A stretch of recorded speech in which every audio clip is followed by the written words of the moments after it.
Paulista. O acusado foi preso só em uma semana. Quantos dias tem uma semana? 7, né? 7 dias. Só em 7 dias, esse camarada já foi preso 2 vezes. Mas como, Renê? O cara foi... É o que eu digo nesse país. É a famosa audiência de soltódia. Mas são as leis que são seguidas, não são os juízes, não é o judiciário que libera o cara, não. Eles apenas cumprem aquilo que está escrito na lei. Lei elaborada pelo Congresso Nacional, deputados federais, senadores e sancionada pelo presidente. Só isso. O cara apenas interpreta a lei. 7 dias. O cara foi preso 2 vezes. Tá de brincadeira, velho. Tá de brincadeira. Esse é o país onde esses caras acreditam, essas almas cebosas acreditam piamente na impunidade. Vem comigo agora, Rayana Serrão é quem vai trazer essa informação. Alô, Rayana, boa tarde. Pode trazer a informação dessa alma cebosa.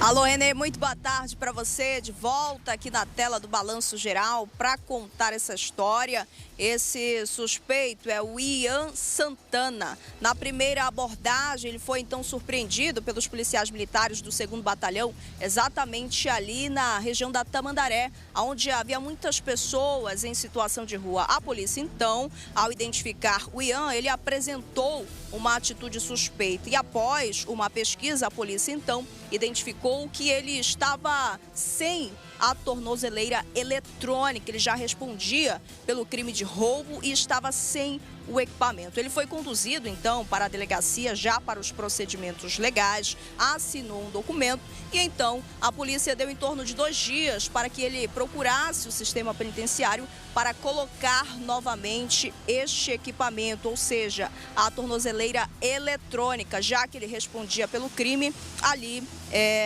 de forma em liberdade, né? A gente consegue já destacar isso aqui só com a tornozeleira eletrônica. E após isso, após esse intervalo de 3 dias, o Ian aproveitou então para cometer o mesmo crime, dessa vez ali no bairro da Cidade Velha, contra um casal. Ele estava em uma moto sem identificação e durante a fuga teria sofrido um acidente. E durante essa fuga, a polícia então conseguiu localizar e identificar novamente o Ian. A gente conversa agora com o capitão Glauber, que vai trazer mais detalhes para a gente sobre isso. Durante essa fuga, já na segunda, realmente no segundo momento em que ele comete esse crime por roubo, e então a polícia consegue novamente identificar o Ian. Boa tarde, bem-vindo ao Balanço Geral.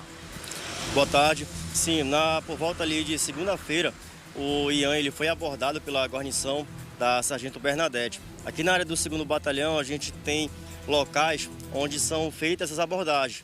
A gente sabe que existem pessoas em situação de rua e a gente também precisa fazer com que essas pessoas elas tenham segurança. Então, a questão da abordagem em alguns pontos específicos é justamente para fazer o filtro.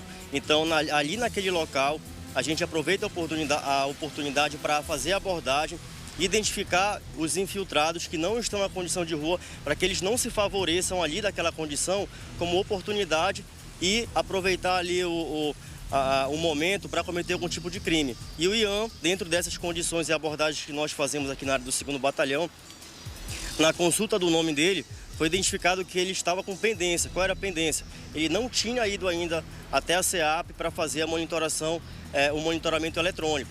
E aí a guarnição da Sargento Bernadette conduziu, levou até lá ele. Passaram 2, 3 dias.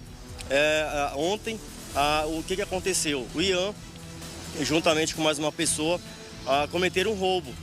E na fuga, acabou se atrapalhando, bateu em um veículo. Um policial paisano que passava no local, ele conseguiu fazer a identificação.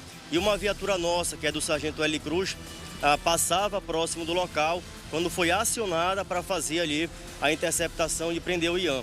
Ele foi conduzido para a seccional do comércio e segue preso para os procedimentos cabíveis. Então Só para a gente entender melhor, já que no balanço geral, inicialmente ele estava respondendo pelo mesmo crime, ou seja, por roubo em liberdade, só com equipamento de monitoração. E em seguida cometeu o mesmo crime. Isso, a monitoração eletrônica ela é uma medida cautelar alternativa à prisão. Então você responde, mas com o direito ali à liberdade, cumprindo ali alguns critérios que eles são bem subjetivos a depender do juiz. Então ele teve essa oportunidade também para justamente responder em liberdade com o monitoramento eletrônico. Só que, onde é que estava o erro dele? A pendência dele de não ir até o local adequado para fazer a monitoração eletrônica. E o segundo, na mesma semana, ele praticou um roubo. Ou seja, dentro de uma semana, ele estava ali cometeu uma infração e cometeu um crime. E ele foi plotado nas duas vezes pelas guarnições do 2º Batalhão da 1ª Companhia, que atuam ali de forma direcionada e específica para poder evitar e se antecipar que o crime lhe aconteça. E agora ele utilizava uma moto, que também há suspeita dessa moto ser roubada. Isso, a moto ali, a guarnição identificou na inspeção veicular e documental que a moto ela tinha sinais de adulteração. Também foi conduzida junto para a delegacia e a partir dali fica a cargo da Polícia Civil fazer a devida investigação e atribuir a ele aí os crimes e algum tipo de infração administrativa que ele possa ter cometido.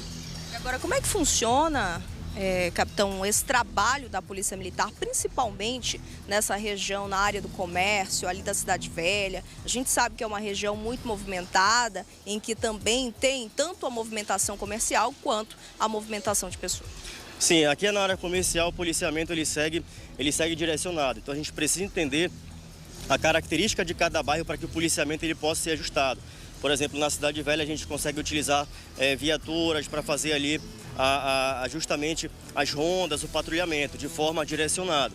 E esse direcionamento, quem fornece para a gente é através de informação. Então, com informação da comunidade, a gente tem condições de entender o horário, entender o local, como acontece, onde acontece. E quando a polícia ela tem esse tipo de informação, uma ocorrência, ela gera um dado. Esse dado, ele constrói um histórico. E o histórico eu posso ter ali um padrão de atuação do crime. E com esse padrão de atuação eu consigo fazer com que o policiamento ele seja direcionado específico, porque quando o policial ele conhece ali o local de trabalho, ele tem condições de se antecipar ao crime. E quando se antecipa ao crime, o policiamento ele fica direcionado e não no improviso. Então, conhecendo ali o criminoso acaba dificultando a atuação dele. E dentro da área do 2º Batalhão, especificamente aqui na Campina, a gente identifica, a partir da informação da comunidade, os pontos onde tem maior concentração de pessoas em situação de rua. Claro, essas pessoas aí elas não têm condição de ter um abrigo, mas isso não impede que elas utilizem alguns locais para ter ali seu ponto de concentração. E a atuação nossa é justamente se fazer presente para identificar. A gente conhece pessoas que há muito tempo estão em situação de rua. Às vezes surgem alguns novatos. E é justamente esse novato que surge, ou os novatos, que a gente procura fazer a pesquisa do nome, identificar o histórico criminal, para ter mapeado ali a imagem dele.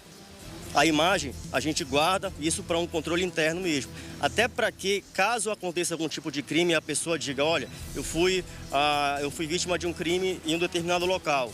A gente tem as imagens, a gente tem mais ou menos ali o local onde cada pessoa costuma estar e com isso já diminui o rol de possibilidades e facilita a identificação. Até mesmo para proteger e prevenir, de ir na pessoa certa que pode ter cometido o crime. Então esse trabalho direcionado, o método que a gente usa aqui, é para ter uma atuação rápida. E quando a gente diminui esse tempo de resposta com a informação privilegiada, a gente acaba tendo eficácia na ação. E eficácia na ação significa o cidadão mais protegido, o cidadão ali dentro do seu bairro com mais segurança e tirando ali espaço do criminoso para ele não poder atuar novamente. Então, após todo esse trabalho, agora o Ian voltou então para o sistema prisional após cometer o mesmo? Isso, ele segue preso, foi apresentado na seccional do comércio e vai responder ali pelos crimes que cometeu. Perfeito, muito obrigada pelas suas informações. Está aqui o capitão Glauber já conversando com a nossa equipe ao vivo aqui no Balanço Geral. Então, René, o Ian estava sem a tornozeleira eletrônica ali naquela região da Tamandaré, como o capitão bem destacou aqui dentro do Balanço Geral. próximo a pessoas em situação de rua quando avistou a guarnição, então apresentou uma atitude suspeita. E após a pesquisa, os policiais então identificaram que ele estava sem o equipamento. Ele foi direcionado até a delegacia, assinou um documento e teria que comparecer até o sistema prisional para colocar novamente a tornozeleira eletrônica em 3 dias. Mas ele descumpriu essa norma e, infelizmente, acabou cometendo o mesmo crime. Dessa vez, no bairro da Cidade Velha. Ele acabou roubando um casal que estava ali pelo bairro. Logo depois, na fuga em uma motocicleta que também seria roubada, acabou batendo em um carro. Foi então que a viatura da Polícia Militar novamente localizou e identificou o Ian, que agora já está no sistema prisional. Devolvo para você. Muito obrigado, Rayana Serrão, trazendo aí essas informações, você viu? Ah, mas o cara tirou a tornozeleira. Ah, mas o cara apronta isso. Já não era nem para ter tornozeleira, né?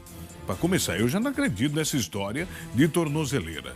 E jamais que um cara que está sendo monitorado vai carregar a própria tornozeleira para a polícia ficar atrás dele. Isso é uma conversa que só maluco para entender. Mas, nesse país, como eu já disse, que se chegar um navio e sair voando, eu não vou achar nada estranho. Nada estranho, porque nesse país tudo pode, tudo acontece. Numa semana, 2 vezes em cana. Será que agora as leis vão deixá-lo atrás das grades? Será que agora as leis vão colocá-lo realmente no chilindró? Vamos aguardar cenas do próximo capítulo.